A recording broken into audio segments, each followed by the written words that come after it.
Web3 को लोग future बोलते हैं, लेकिन रियलिटी ये है कि यहाँ सक्सेस से पहले फेलियर का रिस्क ज्यादा होता है। वेब3 में फेल टेक्नोलॉजी नहीं होती, फेल होते हैं वो बिगिनर्स जो बिना समझे सिर्फ हाइप के पीछे भागते हैं। बिगिनर्स को लगता है अगर अब एंट्री नहीं ली तो मौका निकल जाएगा और यहीं से गलत डिसीजन स्टार्ट होते हैं। सोशल मीडिया पर दिखाई जाने वाली सक्सेस स्टोरीज बिगिनर्स पर प्रेशर बनाती हैं बिना उनका फुल रिस्क बताए। फोकस सिर्फ फास्ट मनी पर होता है तब लर्निंग, पेशेंस और रिस्क मैनेजमेंट सबसे पहले सैक्रिफाइस हो जाते हैं। वेब3 में प्रॉफिट सबको क्लियरली दिखता है, लेकिन रिस्क तब समझ आता है जब नुकसान ऑलरेडी स्टार्ट हो चुका होता है। लॉस के बाद बिगिनर्स वेब3 को ब्लेम कर देते हैं, लेकिन बहुत कम ये सोचते हैं कि डिसीजन गलत कहां लिया। हर स्कैम वेब3 को गलत प्रूव नहीं करता, ज्यादा केसेस में वजह होती है रॉन्ग गाइडेंस और ब्लाइंड ट्रस्ट। तो असली सवाल ये नहीं है कि वेब3 सेफ है या नहीं, सवाल ये है कि आप उसको कैसे अप्रोच करते हो। आज हम उन 7 मिस्टेक्स को क्लियरली समझेंगे जो हर वेब3 बिगिनर को एंट्री से पहले अवॉइड करनी चाहिए। बिगिनर्स सबसे पहले ट्रेंडिंग कॉइन्स देखते हैं बिना ये सोचे कि हाइप के पीछे रियल वैल्यू है या नहीं। लाउड इन्फ्लुएंसर्स और फ्लैशी प्रॉमिसेस बिगिनर्स के दिमाग को इतना कंफ्यूज कर देते हैं कि लॉजिक काम ही नहीं करता। ज्यादातर बिगिनर्स मार्केट में तब एंट्री लेते हैं जब प्राइस ऑलरेडी पीक पर होता है, जहां रिस्क सबसे ज्यादा होता है। जैसे ही मार्केट रिवर्स होता है, हाइप पर बाई करने वाले लोग पैनिक में आकर गलत डिसीजंस लेने लगते हैं। हाइप फॉलो करना इन्वेस्टमेंट नहीं होता, ये सिर्फ इमोशनल गैम्बलिंग है जो बिगिनर्स को सबसे पहले नुकसान पहुंचाता है। प्राइस गिरते ही बिगिनर्स पैनिक में सेल कर देते हैं बिना ये समझे कि ये नॉर्मल डिप है या एक्चुअल डेंजर।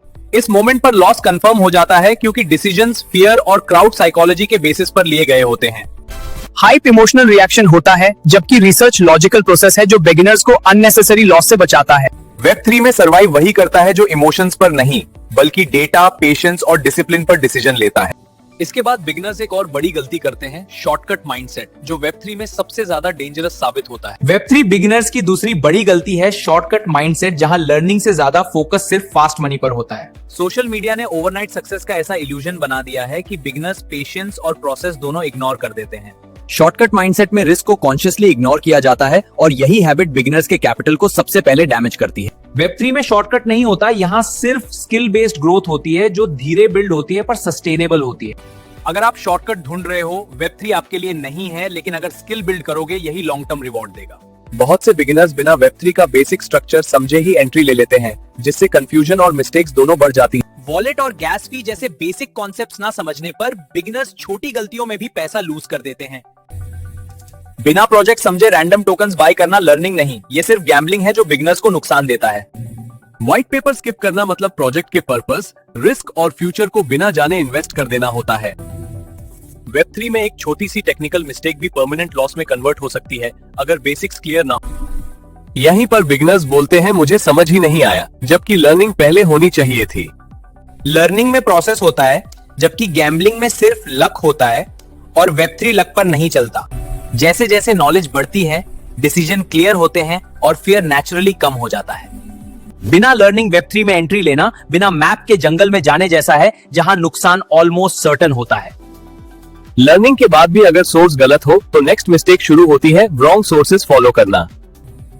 बिगिनर्स बिना वेरीफाई किए रैंडम इन्फ्लुएंसर्स को फॉलो करते हैं जिनके टिप्स उनके लिए प्रॉफिट नहीं लॉस लाते हैं। सिग्नल ग्रुप्स क्विक प्रॉफिट का सपना दिखाते हैं, लेकिन बिना लॉजिक के सिग्नल्स बिगिनर्स को ट्रैप में डाल देते हैं। हर जगह से इंफॉर्मेशन लेने से क्लैरिटी नहीं बनती, बल्कि बिगिनर्स और ज्यादा कंफ्यूज्ड हो जाते हैं। वेब3 में ट्रस्टेड सोर्सेज फैक्ट सिखाते हैं, जबकि अनट्रस्टेड सोर्सेज सिर्फ हाइप और फियर क्रिएट करते हैं। गलत सोर्स फॉलो करोगे तो डायरेक्शन गलत होगी, चाहे एफर्ट कितना भी ऑनेस्ट क्यों ना हो। स्ट्रॉन्ग रिजल्ट्स के लिए स्ट्रॉन्ग फंडामेंटल्स चाहिए होते हैं, वरना वेब3 का जर्नी अनस्टेबल और रिस्की हो जाता है। बिगिनर्स टर्म्स याद कर लेते हैं, पर जब मीनिंग क्लियर ना हो डिसीजन गलत डायरेक्शन में चला जाता है। सिर्फ सुनना और देखना काफी नहीं होता, जब तक फंडामेंटल्स को प्रैक्टिकली यूज ना करो कॉन्फिडेंस नहीं बनता। जब फंडामेंटल्स क्लियर होते हैं तब वेब3 रिस्की नहीं लगता, बल्कि कंट्रोल्ड और लॉजिकल प्रोसेस बन जाता है। बिना फंडामेंटल्स के वेब3 में ग्रोथ एक्सपेक्ट करना बिना बेस के बिल्डिंग खड़ी करने जैसा ही होता है। बिगिनर्स एआई, क्रिप्टो और ब्लॉकचेन को एक ही चीज समझ लेते हैं, जबकि तीनों का रोल और पर्पस अलग होता है। एआई का फोकस इंटेलिजेंस और ऑटोमेशन पर होता है, जबकि क्रिप्टो का फोकस वैल्यू ट्रांसफर और फाइनेंस पर होता है। ब्लॉकचेन एक बेस टेक्नोलॉजी है जिसके ऊपर क्रिप्टो और कई AI based use cases develop किए जाते हैं। जब कॉन्सेप्ट्स क्लियर नहीं होते, तब लोग गलत एक्सपेक्टेशंस के साथ गलत प्रोजेक्ट्स में इन्वेस्ट कर देते हैं।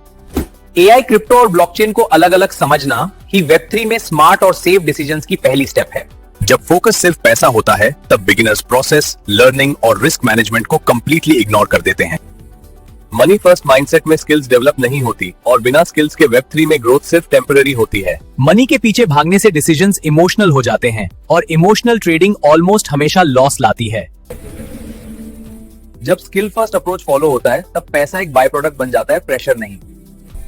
वेब3 में जो पहले स्किल बिल्ड करता है वही लॉन्ग टर्म में स्टेबल पैसा और रिस्पेक्ट दोनों अर्न करता है। अगर आप इन मिस्टेक्स को अवॉइड कर लोगे तो वेब3 एक रिस्की गैम्बल नहीं बल्कि एक स्ट्रक्चर्ड जर्नी बन सकता है। वेब3 ओवरनाइट रिच होने का शॉर्टकट नहीं है, ये उनके लिए है जो पेशेंटली स्किल और अंडरस्टैंडिंग बिल्ड करते हैं।